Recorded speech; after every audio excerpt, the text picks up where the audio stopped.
Fala aí pessoal, beleza? Iniciando mais um acompanhamento mensal, vamos falar sobre o VILG11, Fundo de Logística da Vinci. É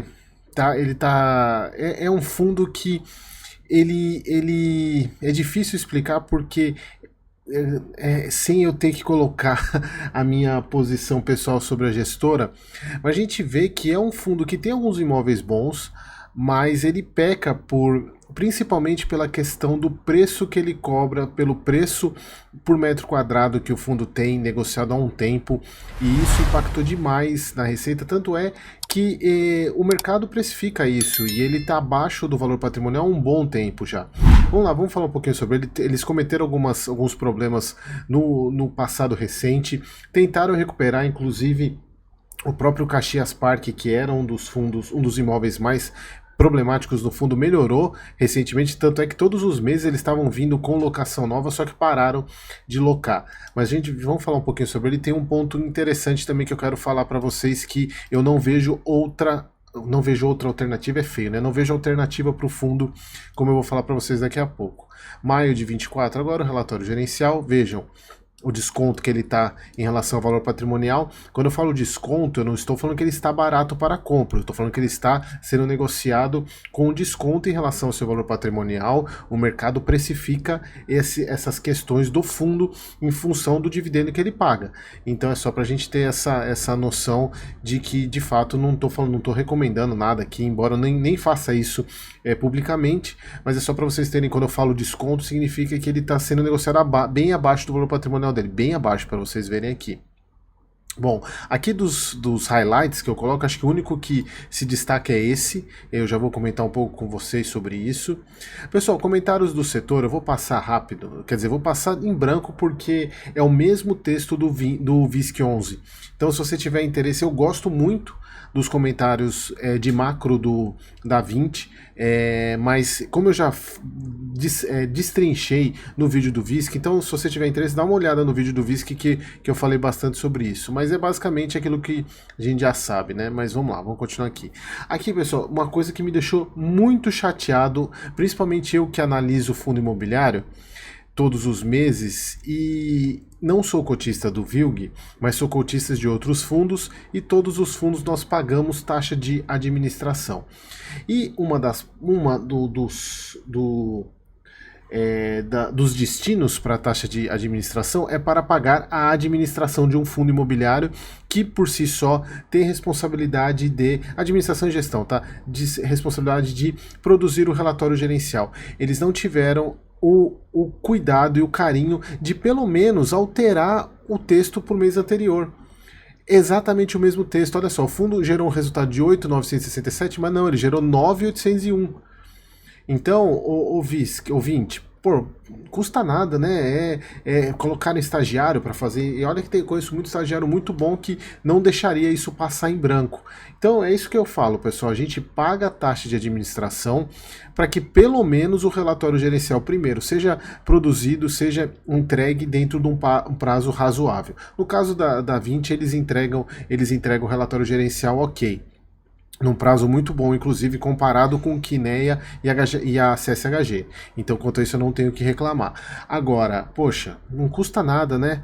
Ler o relatório antes.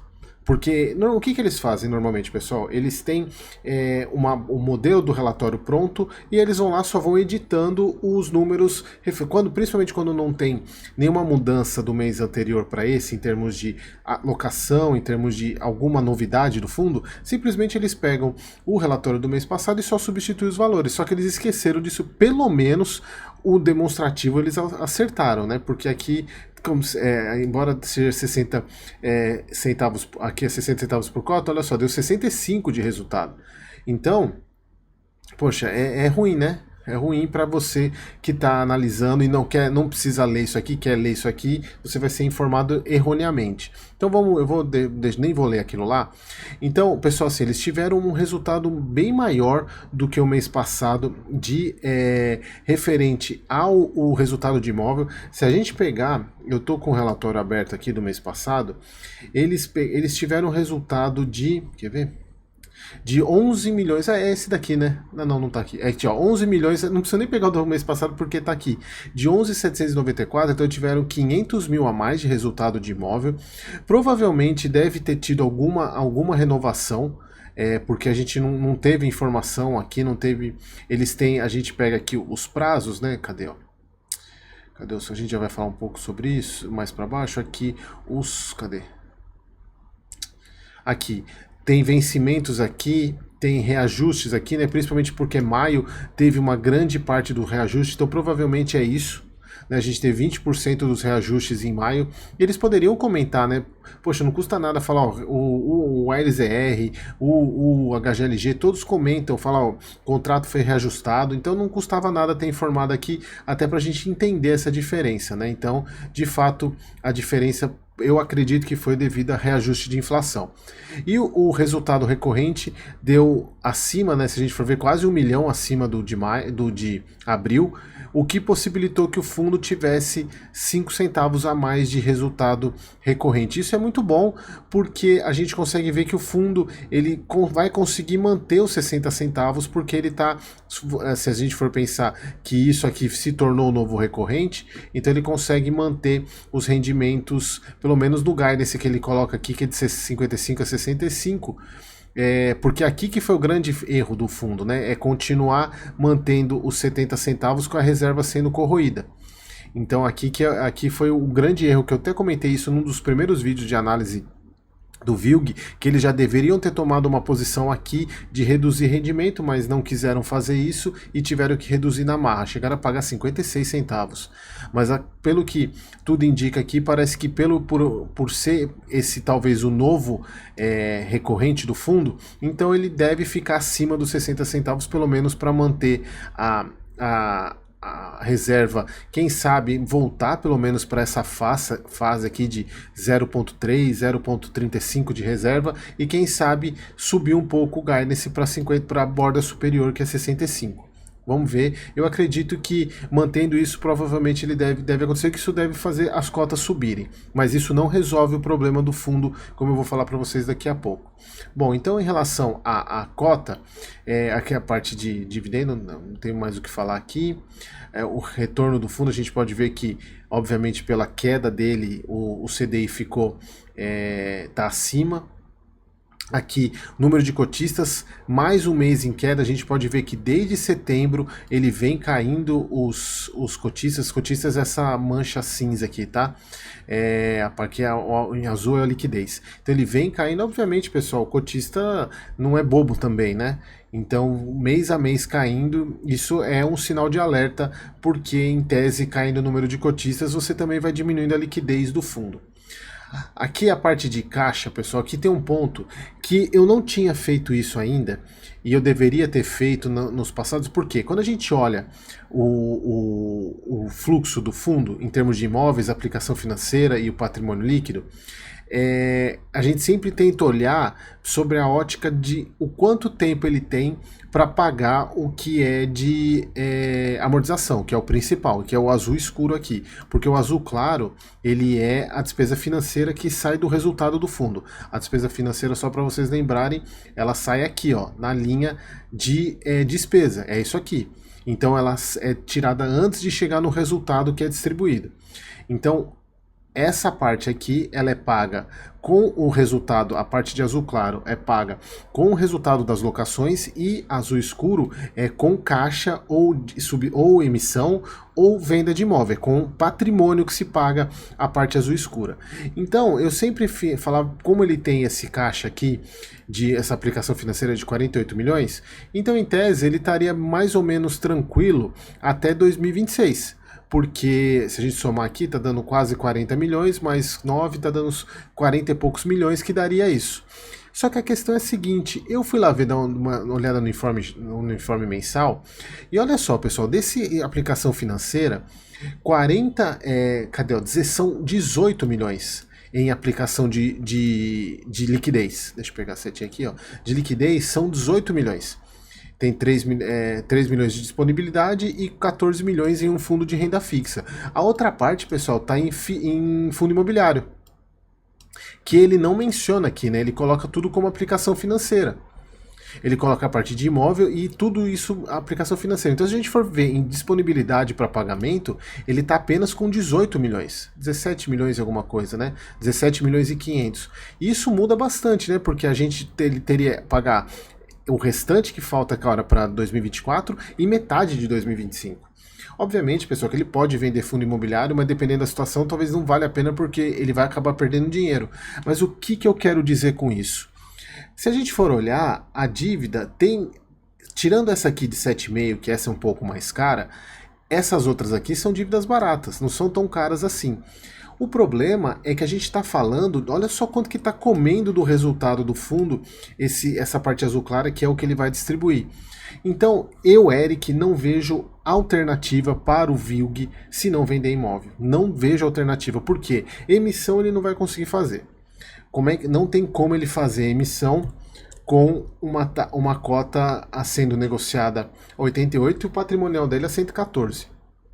É praticamente impossível ele fazer uma emissão, a não ser que faça uma emissão muito abaixo do valor patrimonial e o mercado provavelmente vai cair de paulada nesse fundo. Então eu acho muito difícil. Então, pessoal, não vejo alternativa. O que eu já tenho falado isso desde lá de quando eu comecei a analisar o VILG.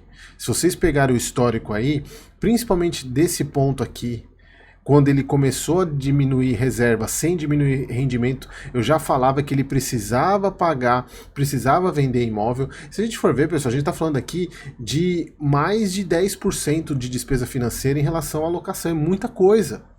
É muita coisa, isso machuca o dividendo. Machuca o dividendo. E um dividendo baixo desse, obviamente a cota vai para o chão. Não tem como. Porque ele custando esse valor de R$88 é o que mais ou menos ele vai pagar aí por volta dos seus 8 a 9% ao ano, né? Então, não tem o que fazer. Sinceramente, eu não vejo alternativa para o VILG que não seja a venda de imóvel. Não sei, não tem alternativa. Ele precisa vender ou para reduzir essa despesa, amortizar essa dívida aqui, ou reforçar o caixa. Reforçar o caixa do fundo para poder arcar com o restante. Não vejo, porque assim, como eu falei para vocês, eu acho que essas duas dívidas aqui, embora essa aqui seja pesada, né, 154 milhões, mas é barata, é uma dívida barata, embora não se compare inclusive com aquelas dívidas do HGLG, que é IPCA mais 5,5%, mas essa daqui talvez seria a primeira a ser quitada. Então não vejo alternativa e não vejo nenhuma sinalização disso em nenhum relatório. E aí a gente vê aqui, esse é o outro ponto negativo do VILG, que ó, ele eu precisaria pegar o histórico mais para trás aqui, mas ele não negocia nem acima da média do mercado o preço de aluguel. É muito baixo. É muito baixo. A gente chegou, agora eu não lembro que fundo, a gente fez algumas contas aí recentemente, que a média, se a gente pegar desses fundos mais, tipo HGLG, BTLG, é muito próximo de R$30 o preço por metro quadrado. E aqui a gente está falando de 21. O HGLG, se eu não me engano, acho que é 20, depois, eu não lembro de cabeça agora, mas é bem mais do que isso. Então, o próprio fundo da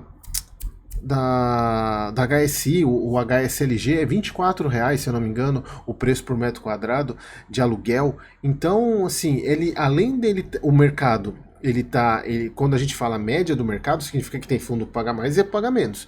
Ele está abaixo, ele é da turma que paga da média para baixo. Então isso aqui penaliza o fundo também. Além de, inclusive, da vacância, que deu uma melhorada, né? Inclusive isso aqui muito em função das locações do Caxias.